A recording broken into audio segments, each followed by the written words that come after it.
I will switch in English right now. We have again our special guest, Marc O'Regan, which is a technologist and a CTO for Dell Technologies. Prior to that, I forgot to mention that we highly appreciate, and it's good that I'm going to say this in English, to our sponsors for this event, which are Dell Technologies, SafeTech Innovations, Source Defense, a company from Israel, and Provision, and of course to our organizers, Karriere Magazine. So, Marc, you're not the first time with us. Please welcome back again.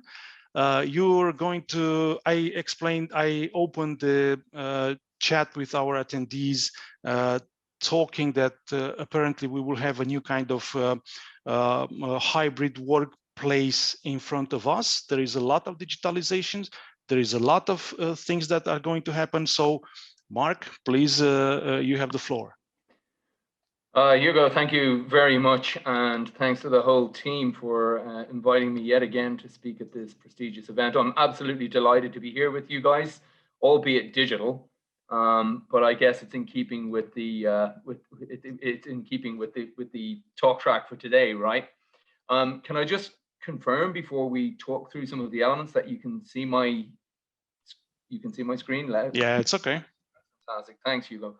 Okay, so hello everybody. My name is Marc O'Regan. I am the Chief Technology Officer for Dell Technologies in Europe, Middle East, and Africa. My background is high performance computing, or some may know it as supercomputing. That takes in distributed architectures, architectures in the arena of artificial intelligence, cloud and cloud native technologies, and so forth. I spend most of my time these days between the Office of the CTO, which is our innovation engine, engineering within Dell Technologies. We have 19 data centers worldwide, high-tiered data centers, propelling probably the world's busiest website, or one of them, and serving all customers like yourselves. So looking at how we handle innovation in our innovation engine, bringing that into engineering, and then coming out to speak with the good folk in industry. Today, I'd like to talk about some of the impact that the last year and a half has had on us, and some of the acceleration that's wrapped up in that impact. So what a year it was, but I think it really shines a light on a number of different things. Technology is absolutely, and always has been, in my view, over the last 15 to 20 years, at the center of what most of us are trying to achieve. It really is the partner of choice for next generation services that we want to propel, for new business channels that we want to explore, for new opportunities that we're trying to open up, and for new complex problems that we're trying to solve. But overnight, the world changed for all of us, and we jumped years ahead toward our digital future. We have this whole idea of digital transformation and so on and so forth. But organizations really rose to the occasion, I believe, and that was down to CIOs like yourselves making, fundamental decisions around what was important to the organization, in terms of integrity of service, in terms of security of the ecosystem that you're responsible for running, and in terms of the experience for those at the end of your services. So those consumers who are, coming into your service portfolio and consuming those services.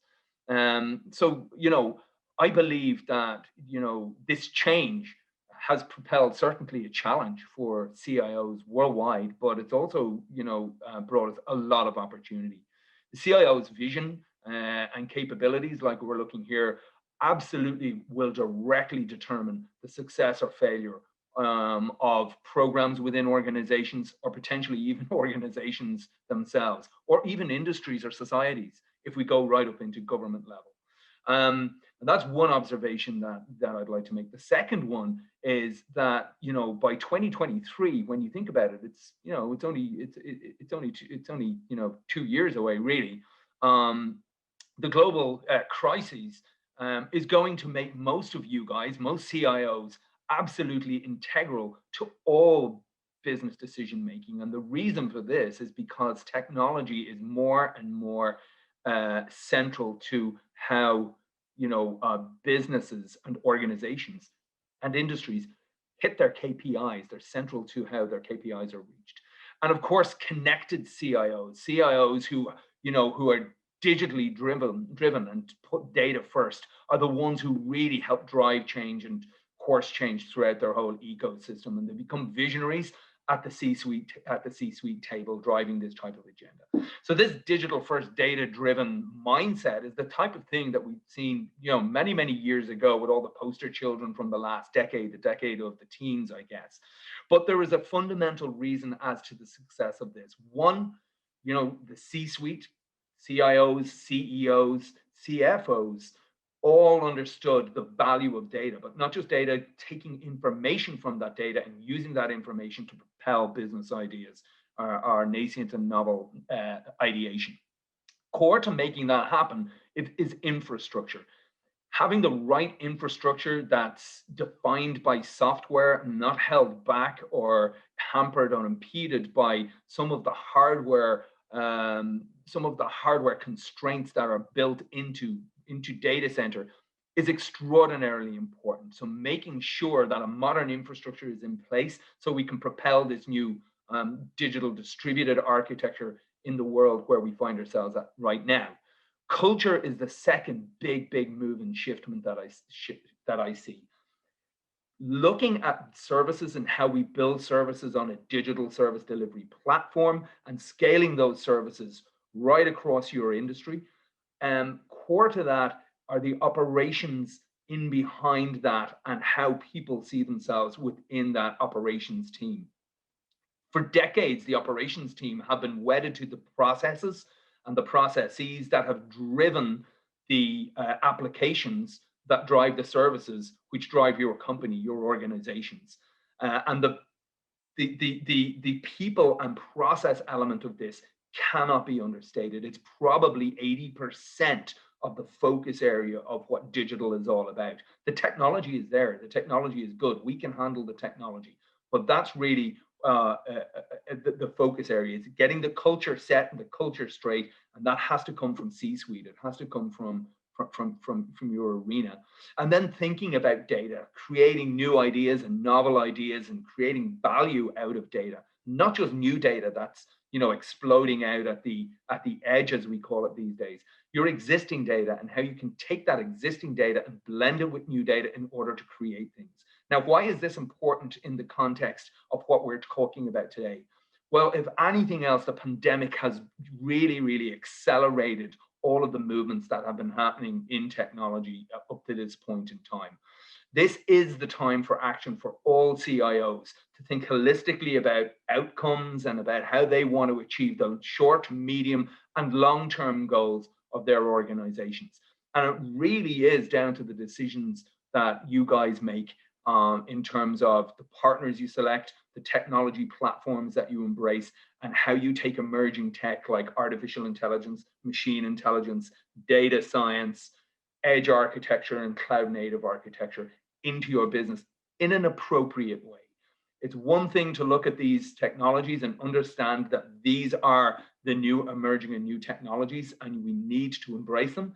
It's an altogether different experience when you look to your organization and apply them in an appropriate way, in a relative way to your business and to your industry, but in a way that's going to drive differentiation. And that's when emerging tech really comes to the fore and starts to wed with the C-suite in order to be able to realize business KPIs.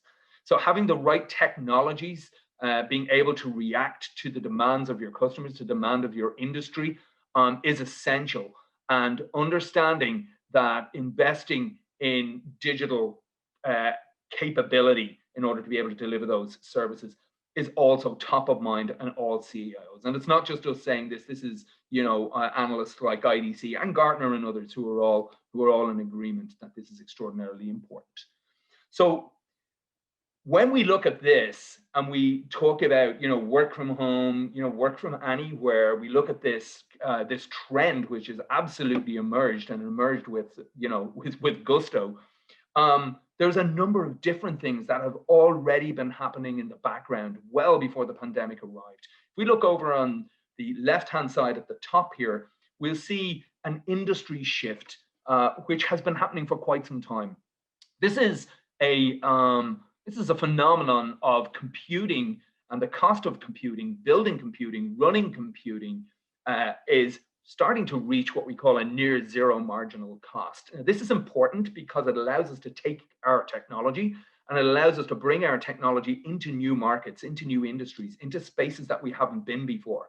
It allows us to take powerful technology that is, high in value delivery, but low in footprint. That's, that's engineering metal footprint, that's carbon emission footprint, and so on and so forth, but also is nearly ephemeral in nature, in the sense that we can take that and, inject it out onto a factory line, inject it into the ICUs of our hospitals, inject it out onto, into the back of ambulance. So we can save time, save money, and potentially even save lives. So this cost of bringing computing down means it's cheaper to build it, which means we can scale it in a better way, and we can democratize that technology so we can do some of the things that we want to do. The other phenomenon that's happening on the far right-hand side is this observation that technology is exploding at a massive rate every 5 years. Now, when we look at that, we kind of divide it into two areas. There's the technology itself, which is exploding. Pardon me. Artificial intelligence has bubbled to the surface, and I'll touch that in a moment's time. You'll look at edge architecture and cloud native architectures coming to the surface. It's the direction of travel for cloud technology. You look at 5G and its emergence, the new digital fabric that's sitting in underneath all of this. It's emerging. But also there's this explosion in data. For the last number of decades, we've been very, very interested in and very good at exploiting historical data, static data. It's data that's sitting in data warehouses, in data engines, in databases, and data reservoirs. And they're tabular by nature and supported by monolithic structures. Now we're not just interested in structured data, we're interested in semi-structured data, unstructured data, dark data, data from everywhere. And there's a huge amount of it. But we get insights by mining that data, blending that data, and employing the functions of artificial intelligence, such as machine intelligence, machine learning, deep learning, building capabilities like AI models on neural nets, and then using 5G as that digital fabric for its low latency and high throughput to spin up new services, new applications on these cloud platforms, because cloud is that new infrastructure. So the top line, what we see here are shifts that happen every 15 to 20 years. And then the bottom line here is the underlying technology shifts that we see in industry that are emerging in order to be able to support them. The most important thing, though, is that it is all around innovation. It's all about innovation. If we get innovation right, that means we can make change. If we can make change, that means that we can drive our organization forward. And how we do that is by partnering with technology, not ditching old technologies and old standards, but observing those and treating them how they need to be treated, but bringing emerging technology into the business in an appropriate way. And what we're seeing here are two ends of technology. These are the two ends of technology that I observe on a daily basis. There's the front end of technology, which is over here on the left-hand side. That's the creative side of technology. That's where we cultivate ideas. We create new thoughts around what it is that we want to do. This is the side of technology, in the area of technology, which is in and around ideation. We can see it on our TV screens 15, 20 years ago. We can see it all over the internet every day of our lives. We can see it in our mobile ecosystem all of the time. It's what it is that we want to go and do, and the type of value that that's going to drive. And that's the area of expectation. That's what happens when you pick up a mobile phone and you hit an application which is back-ended by a microservice framework. It's immediate. You've got HTML5 sitting out the back end of this thing, and the service comes up. We talk about this and think about this very, very freely and very, very easy, because it's the front end of innovation. It's what we've always been good at. The back end of innovation is a different conversation, and a conversation that's not necessarily had often enough. This is the conversation around the systems, the frameworks, the architectures, and the standards, and all of the things that CIOs like yourselves have to build into your ecosystem in order to make sure that the front end of innovation is realized. And that's what I want to hit on today. It's some of the things that we are trying to make sure are instilled at the back end of innovation, so we can propel the expectation at the front end of innovation. So as a technologist, I can observe 6 real laws of disruption, and I'll go through these quite quickly. One is remove the friction. Anything that you feel is in your way, get it out of your way. Sometimes we need to be, a little bit ruthless around what it is that we have to do before we go and do it. But this is kind of part of life, and it's certainly, I would imagine, part of a CIO's life.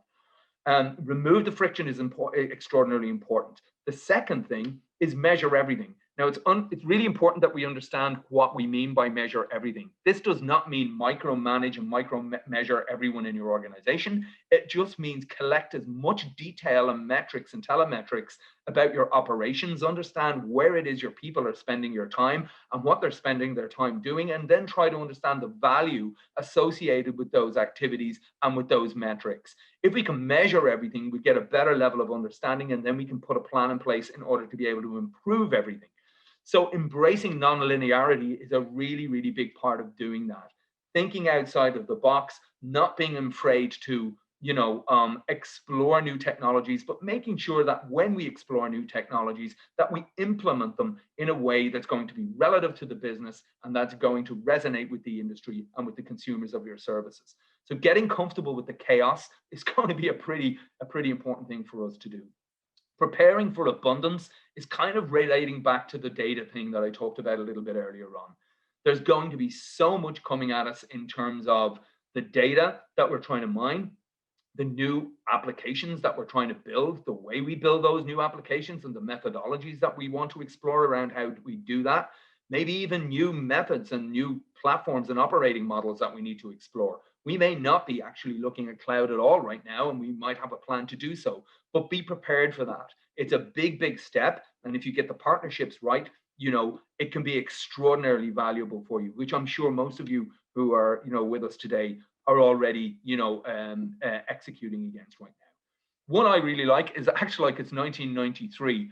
I remember way back in 93 when I was in college, that's really when we first started hearing about the internet. The internet goes way back further than that. We all know this, but just like virtualization and just like cloud and just like artificial intelligence, it had been around for a long, long time. It's only at this point in time that we started hearing about it. And when everybody started hearing about, the internet, they started, acting a little bit differently in the sense of how they thought about their business and how they thought about how their business might look in 10 years' time. This is really what we need to do, I think, collectively as an industry, is keep that level of curiosity up and keep exploring, but do so again with, the right partners that are going to, be trusted advisors who are going to know the domain that you're in and that you need to understand, and can help you move forward. From a Dell technology perspective, really what you're looking at here, these are our North Star pillars. There's 6 of them. There's going to be 7. We developed the 7th one, which we're going to launch in June. But when you think about Dell Technologies and you think about innovation and where we're trying to drive innovation, these are our North Stars. These are where our budget lies. This is where our resources and engineering lie. This is where we pull our research engine in to drive our innovation engine, so we can make differentiated technologies to partner with CIOs like yourselves to enable your digital capabilities. These pillars are 5G, edge, data management, cloud and cloud native architecture, artificial intelligence. That takes in modern analytics. It takes in machine learning, machine intelligence, neural nets, things of that nature. And then, of course, there's security, the tough nut that we're all trying to crack. All of these have their aligned pillars and aligned resources and aligned budgets. But the important thing to understand in the context of this conversation is that while we handle these as separate work streams, we cross-pollinate all of the time. So think about building a cloud architecture. Think about defining everything that we have in the data center as software, and then layering our applications in across that. Now you have a control center that's driven through a digital form factor, which is propelling your applications. Now imagine we're extending up onto a public cloud of choice, that we're moving and skirting up onto AWS and into Azure and over to Google engines. And we're exploiting the functions of each one of those public clouds based on the merits of those functions. But we're doing so on our terms, not on the public cloud's terms, or not on Dell Technologies' terms. You're doing so on the terms of your organization, so you can extract value by exploiting the technology in a positive way to drive your applications. Now think about extending out to edge extremities, out to oil rigs, out to ICUs, like I mentioned earlier on, in hospitals, out to schools, out to universities, out to societies, into smart cities. Think about bringing that capability that you're delivering from a control center that's digitized out into these distributed, disaggregated spaces and landing services out there, services that drive things like artificial intelligence, that have that compute architecture that is ephemeral enough to last out there for years, but is powerful enough to carry an artificial intelligence model that can make a change. Think about autonomous driving in relationship between the car and the traffic management system and the drivers and so forth. These are the types of things that we're really, really interested in driving. From a cloud perspective, we believe that all CIOs should be looking at pulling an architecture together that embraces cloud. I believe, as CTO for our organization, that cloud absolutely is the new infrastructure. Everything that we see within the data center, from the compute network storage right up to the application layer, is now being defined by software. And that allows us to scale, and scale in a way that I've just described a few moments ago. The problem with clouds, though, is that they are all built in, nearly like our data centers and databases. They're built in silos.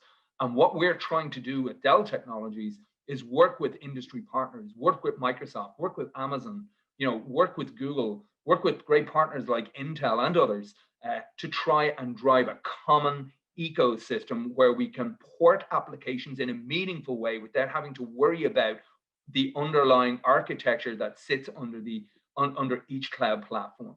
So when we look at VMware technology, for example, we have VMDK sitting in underneath our ESX cloud platform. When we look at AWS, we have AMI and its associated APIs. When we look at Azure from Microsoft, we have VHDX and its associated APIs. What we're interested in doing is abstracting to a level where we can take the tools and technologies that your people and your processes are wedded to and lifting them into and across these public clouds, cross-pollinating the clouds in a way where we're opening it up as one common, consistent ecosystem. This is the only way we believe that we can introduce a common control plane that will allow us to publish and subscribe to and from services at the edge into a core private cloud system and up into public cloud platforms in a meaningful way. When we do that, we're able to look at public clouds on the left-hand side of this diagram here and exploit the functions of public cloud without moving data, which is in the center, potentially in a factory or in a hospital or in a bank or something like of this nature, but then also be able to look at skirting out to the edge extremities, out onto factory floors, onto machine lines in factories, and being able to bring artificial intelligence out there with the same level of security, compliance, and governance and policy knitted into that excursion that you would have if you were doing it from a traditional data center. So these are the types of things that we're interested in doing: building applications, building capabilities, building models that we can inject into the correct spaces in order to drive value. This goes further than the infrastructure, though. This goes up into the developer theater as well. So as a CIO, what we're going to be concentrated on is building a digital service delivery platform, which is part of our control center. Think of it as a data center on-prem that's defined by software and built to the standards demanded by the National Institute of Standards and Technology, NIST, that bring in the 5 characteristics of cloud computing, that brings in ubiquitous network access, that brings in scalability, that brings in self-service portal, that brings in extensibility and elasticity. Those things that you need are the things that you're going to have on your new digital service delivery platform. But your new customers are potentially your developers. If you can develop a platform or produce a platform with the right level of enterprise architecture that gives your developers the capability to continue driving the culture that they are driving through their cloud native and DevOps methodologies, that allows them to take their tools and specific tools, their integration tools. They'll probably have something like Jenkins sitting in the center of this, and they'll use tools like Maven and Gradle and these types of things, but allowing them to use those tools in a way that drives value for their software cycles, that allows them to execute their CI/CD pipelines in a correct way.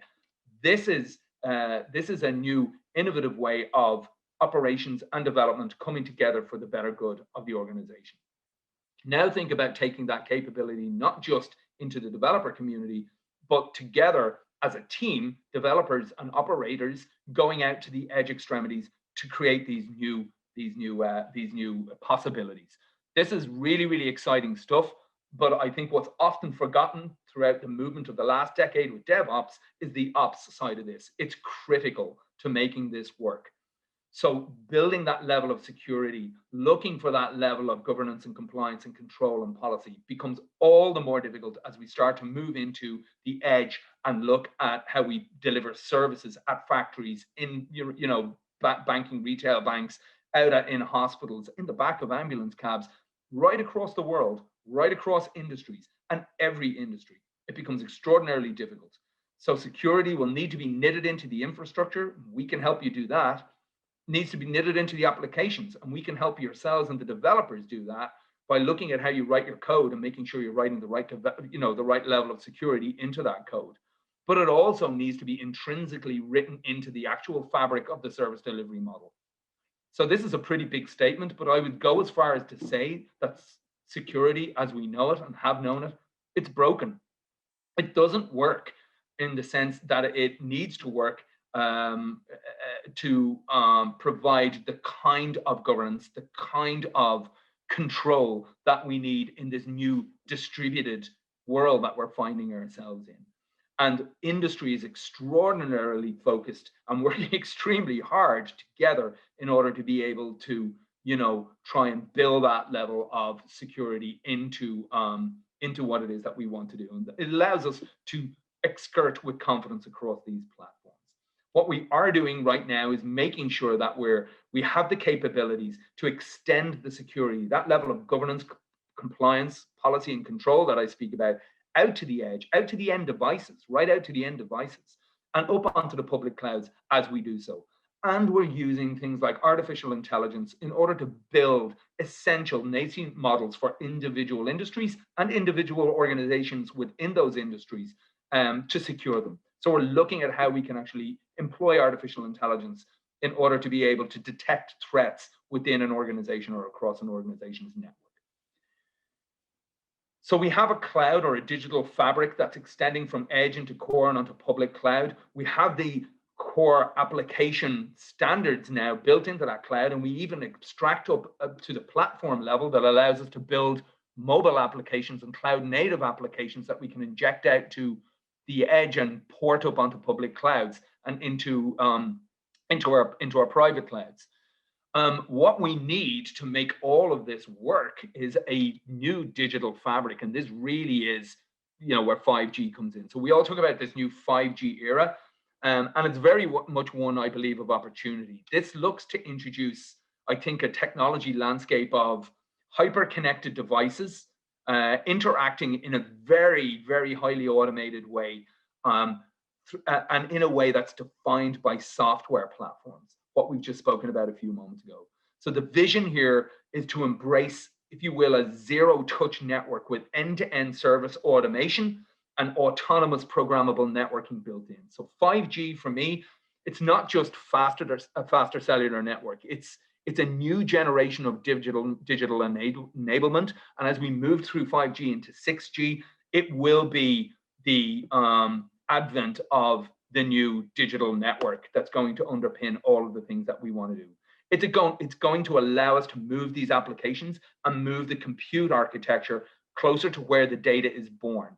It's going to allow us to consider the compute architecture and the storage substrates that relate to those architectures and bring them much, much closer together. So we don't have to move data around as often. We can make decisions quickly and accurately at the point where they need to be made. And then we can handle metadata, or the traverse of smaller data associated with mobile applications to and from these high bandwidth, low latency fabrics. And we can integrate onto public cloud platforms in a meaningful way, using connectors, but also using APIs to give us a much richer and safer experience. Doing this is really the deployment of what I call data ops. It's taking the aspiration from the control core. Think of this as, like I mentioned earlier, your data center or your control center that's now defined by software, just like the public cloud platforms, but underneath your own firewalls, and extending a service out to the edge, out to where the data is born, capturing that data, normalizing that data, and then analyzing that data in near real time to make a very, very quick, swift, and accurate decision is extraordinarily important. And it's a capability that, you know, takes in a lot of different things, not just AI. It's the compute construct that powers the AI, and it's the ability to be able to move the data or metadata across the network. When we do move it, we need to protect it. We need to look at whether we encrypt it or not. We need to store it appropriately. We need to pull it down onto potentially a data set that we want to build and monetize a little later on, or archive it off. Maybe we want to train that data and merge it with other data sets on public cloud platforms so we can get new and better insights. And when we get those new and better insights, we inject it back around to the edge again so we can improve the service level out at the edge. This is all about, you know, building a capability that we can inject out into the edge. When we have that capability, we can build products. When we build these products, we can map the results of those products to our business values, to our KPIs, to our business objectives. When we meet our business objectives, we're looking back into the products then for newer insights and then pulling those back out to the edge. So we have that 360 kind of experience. So this really was an overview of the new distributed, disaggregated digital ecosystem. I'm going to close out now by just looking at some of the challenges and how Dell Technologies are handling those challenges with you guys in order to be able to realize some of what it is that we're trying to do in industry. The world is swinging from left to right every 15 to 20 years. That's from centralized to decentralized. We are very much swinging in the decentralized motion at the moment. This means that the services that we're building, we need to build on these digital cloud platforms, whether that's on-prem or off-prem, is really shouldn't matter anymore, in the sense that the capability needs to knit between both. What matters is the level of control is there, and that we get access out to the edge in order to be able to exploit this opportunity. Some of the problems is around normalization. It's around the different things that are out at the edge. It's about the different standards that we have to acknowledge out at the edge. And when we look at the edge ecosystem, it's pretty much like the Wild West out there. In a factory, you might have to think about DMP, you might have to think about Modbus, CAN bus, Zigbee, Wi-Fi, all these SCADA, different standards. And then we have to pull the data in and normalize the data before we do any analytics against the data. And then we start moving the data that we spoke about. So this is an ecosystem issue. The compute issue is one that harks back to my background. It's one that we've been observing in HPC for many, many years. How do we get the compute as close to the data source as possible? This is really around building a compute architecture that's high in yield and low in power draw, and injecting that out very, very close to the data in order to be able to make these types of decisions. So emerging tech, I believe, has now started to stabilize. It's starting to enable us. We're now able to kind of achieve the things, the aspirations as organizations that we just simply haven't been able to achieve in the past. We're able to ask the questions and solve the problems that we just haven't been able to do in the past. We're building better models in AI. We're building better compute architecture. We have a different mindset in the C-suite, in the CIO suite. where you're thinking about how to use data and then exploit the underlying infrastructure and architecture to achieve outcomes. That's what it's all about. And it's being rooted through technologies like cloud native architecture, the emergence of 5G, edge and AI, and so on and so forth. So we're now able to look at the delivery of a service from any place at any time. We can overlay services into the critical path of the event and accelerate and secure these services like we spoke about today. We can scale the services on demand and eliminate bottlenecks such as hardware restrictions and latency and problems in networks and all of the elements that we've spoken about today also. And we can create a control center that now allows you to exploit the software definition and push the functions closer to the edge domains for much greater agility and extensibility, and to do so on your terms, not on anybody else's. So everything now is defined by software, and we can look to deploy AI into the edge through an orchestration of cloud native applications, and we can deploy code in near real time across the continuum from the new data fabric, from edge to core into cloud, using 5G as this enabler, as a digital fabric to enhance and distribute information end to end. I hope that this has been helpful. What really this is about is understanding your ecosystem, sensing what's out there, analyzing and pulling metrics around what it is that you want to do in order to forge a plan, and then deliver new insights for the business. Getting this correct means that we build an architecture which is at the back end of innovation that will support this movement that is happening all across the world and will continue to scale all across the world for the foreseeable future. Thank you very much for your time, and now I'll stop for questions. Yeah, thank you very much, Mark, for sharing with us such a generous presentation and a lot of ideas about how the future will look like, and about the technologies and how this will help us in the companies. They're very powerful messages, and I retain that by 2023, 75% of the CIOs will be part of the integral part of the business decision making, which is very encouraging. But let me ask you: do you think are the CIOs prepared to be part of the business decision making, according to your knowledge? I think so. Yeah, I think so. Most CIOs that I'm speaking to today are really focused on making sure that the partnerships are correct. I think that's the most important thing for me, is making sure that they're selecting the right partners who can enable what it is that they need to do specifically within their organization and within their industry. It's like I said, Hugo, earlier on, the technology is there. Without being blasé, that's what we do. We're a technology company. We've spent 3.5 decades building essential technology. We've driven innovation right across, industry, and have done for years. We helped build some of the hyperscalers. We created virtualization, which fundamentally, revolutionized how we handle services and move certain applications around data centers. We helped solve some of the big world critical problems. I'm not trying to, talk about how great Dell technologies are, although